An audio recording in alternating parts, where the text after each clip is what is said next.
I am very nervous about this. I don't mind telling you that. Linda, too, is with us. Linda, I'm a little freaked out by this whole process. Don't be at all. It's very therapeutic. Okay, she's a professional organizer. What does that mean? What do you do exactly? As a professional organizer, what we do is we come in and assist people either in their homes or in businesses, really help them to streamline all the possessions that they have. Okay, do people call you in, or sort of do employers call you in and say, help my people? Both. So both in the residential, in the corporate arena, when it talks about getting things to work and getting things functional, looking at streamlining, reducing your stress and anxiety around looking for things. Okay, all right. That's when we get called in. Before we get to my desk, before you tell me everything I'm doing wrong, what are the common mistakes that people make? Often people feel that they need to keep everything for the fear of what if, that whole what if syndrome, I might need it one day. Of course. So, and often we do, but the challenge is that if you don't, at what point do you decide that you need to then move things along? Okay. It's a time of rejuvenation. At the end of the year, you really have a sense to reflect over the abundance that you've had in your year. So then you really need to look at what you have and move forward as you perhaps start collecting all over again in the new year. Out with the old and in with the new, as they say. But before you decide what... This is recycling, what's garbage.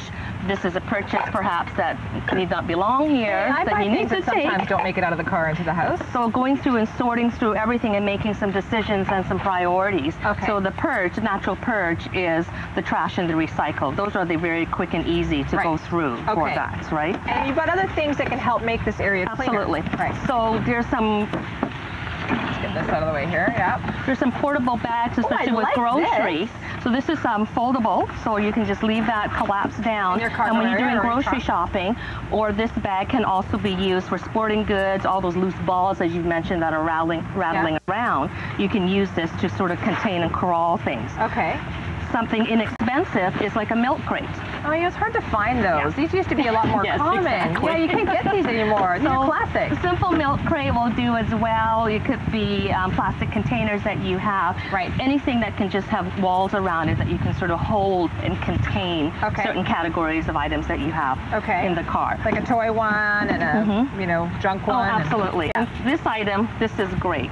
It's a collapsible garbage.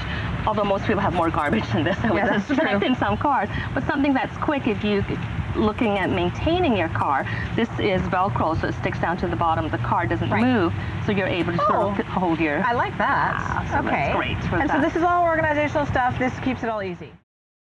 What you have left are really items that you cherish and you want to keep.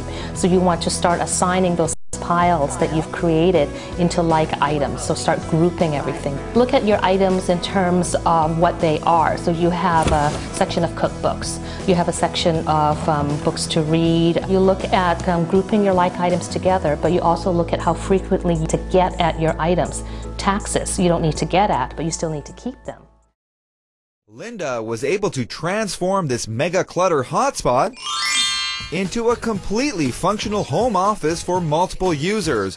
The first step was to create storage space for each person. We created pockets, cubicles, let's say, of homes for each person's belongings. So each, like mother, father, daughter, each have their own area. For the daughter, which worked for her, and this was all in consultation with the homeowner, we created, this is a triple set of, it's like a magazine holder, but she used it for her homework. Linda also combined form and function with chic bins to store stuff that was cluttering up the desktop. This is actually for paper, the paper for their printer. So we're able to just place it into a container outside of the paper that it comes in, which can look so scattered. A sorter also helps process incoming mail and helps keep bill payment a priority. That's what we did, was created a series of sections. So unopened, incoming, opened. Exactly, and to be filed, action items, filing items, for example, and the unopened. So organized. I love that.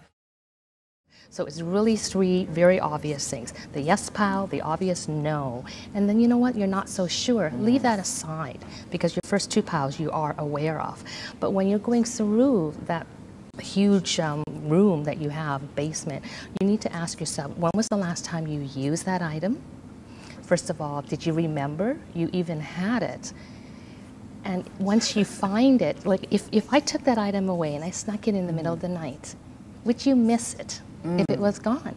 Well, once you find it, you never want to let it go again. Well, Fanny. Well, I don't know about some people, but you think, oh, I forgot I had this. Yes. Well, finders doesn't necessarily give you license to keep.